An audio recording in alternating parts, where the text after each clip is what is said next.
Pozdrav, ja sam Irena Avramović, logoped i Marta Meo praktičar.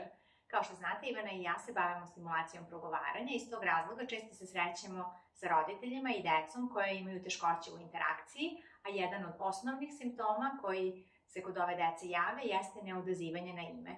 Da bi se dete sa 9 meseci odazivalo na ime, neophodno je da pre toga ima dovoljnu količinu pravilnih iskustava u komunikativnom činu, u kojima će imati razmenu sa roditeljima i gde će uživati u tome što ga roditelj poziva, ono se odaziva na poziv i svojim odazivanjem doprinosi da se komunikacija nastavlja. Ovo u prirodnim uslovima deluje jako jednostavno i kada je razvojno sve u redu, to se događa spontano i prirodno.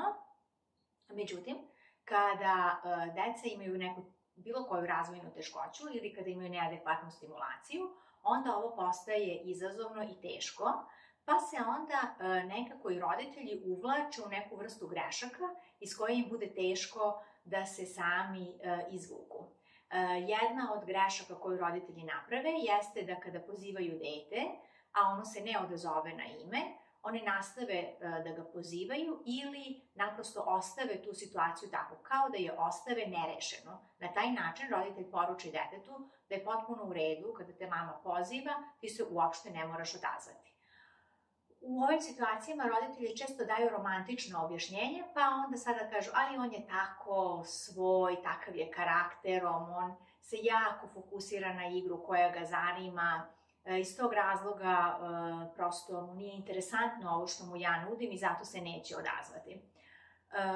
I u uslovima kada je dete zaokupljeno igrom, ono treba da odgovori na elementarni socijalni zahtev, a to je kada me neko poziva, ja se okrenem da vidim šta od mene neko očekuje. Dakle, nisam sam sa svojom željom i potrebom, već sam deo šireg socijalnog konteksta i u tom smislu hvatam ono što se oko mene događa. Druga greška koju roditelji rade jeste da pozivaju dete, ali bez cilja da se dalje nastavi neka komunikacija, već naprosto im bude interesantno da ga pozivaju.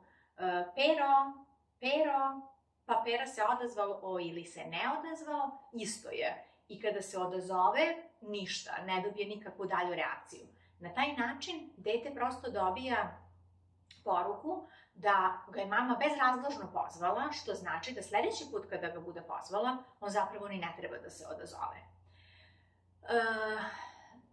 Još jedna od čestih grešaka koju roditelji naprave jeste da dete koje kasni u progovaranju i kasni u razvoju komunikacije, dakle ne ni samo progovaranje, već i ove prethodne neverbalne komunikacije i interakcije, na neki način pretrpavaju govorom, što znači da se obraćaju i suviše složenim rečenicama i suviše opširnim objašnjenjima, zahtevima i tako dalje. I to onda prosto deluje kao nekakvo prosipanje velike količine reči na dete, a ono ne iskonzumira gotovo ništa od toga, jer kada je prosto sasuta tako velika količina verbalnog sadržaja odjednom, dete ne može da je obradi jer nema za to kapacitete i onda kao odbranu od te neprijatnosti koju doživljava, ono prosto oko sebe pravi štit time što se na neki način trenira da na to ne reaguje i da se onda usmerava na nešto što je njemu u datom trenutku interesantno. Još jednom ću ponoviti da dete sa 9 meseci treba da se odaziva na svoje ime. Pogledajte naš video u kojem se naša Emi sa 10 meseci odaziva tetki na poziv, iako je u igri, iako ima distraktore i pored toga ona vrlo rado ulazi u komunikaciju. E sad, šta je tetka uradila? Zašto joj se Emi odaziva? O tome možemo da razgovaramo nekom drugom prilikom. Ukoliko želite još saveta o deci, zapratite nas, a mi ćemo snimati i dalje za vas.